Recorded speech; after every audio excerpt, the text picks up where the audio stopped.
Hello everyone! Ayan, kumusta po sa inyong lahat and happy Sunday. So for today's video ay tara at samahan niyo po ako magluto nitong ating napakasarap na ulam, itong ating pininyahang manok. Ayan, so matagal na po yung last time kaming kumain nito kaya naman ito yung ating naisipang lutuin today. So happy Sunday nga pala everyone. So ayun na nga guys, so nagpainit lang tayo nitong ating kawali at naglagay tayo ng cooking oil. And then, i-fry lang po natin yung ating carrot and yung ating potato dyan. And after ng ating potato and ng carrot, isunod natin yung ating red bell pepper. I-prito din natin. And then, iset aside lang po natin yung ating mga naprito. And then, pagkatapos, dun sa ating pinagpritusan, ayan, ilagay na po natin dyan yung ating chicken. So, yung ating chicken, binabad ko po yan sa sabaw ng ating tidbits.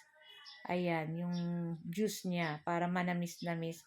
Tapos, pigsangkutsa ko lang dito sa ating kawali na pinagpritusan ng ating carrot, patatas, saka ng ating red bell pepper. Pagkatapos ay kinuha lang natin yung ating chicken and set aside. And then, ilagay na po natin dyan yung ating bawang sibuyas. Igisa na natin dyan. And then, ilagay na rin po natin dyan yung pinagbabada ng ating chicken para mas masarap. Ayan. Tapos, ibalik po uli natin dyan yung ating chicken na sinangkot siya kanina.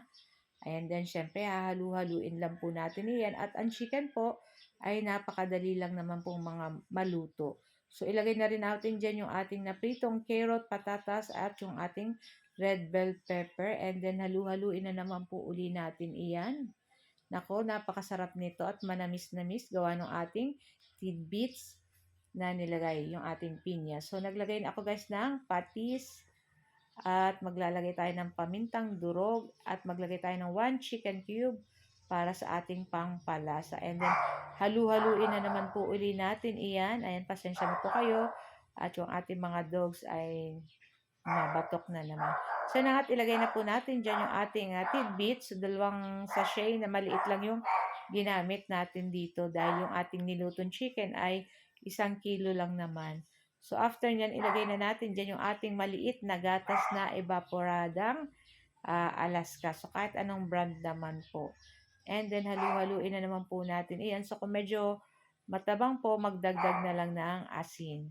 So, yan ang tinakpan lang natin. And that's it. At luto na rin itong ating napakasarap na ulam. Itong ating pininyahang manok. Ayan.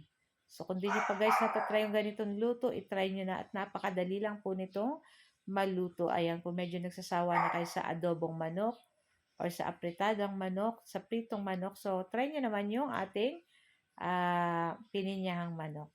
So guys, ayan ito lang ang ating video today at sana po ay nag-enjoy kayo. So guys, thank you for watching and see our next video. Ciao! Bye!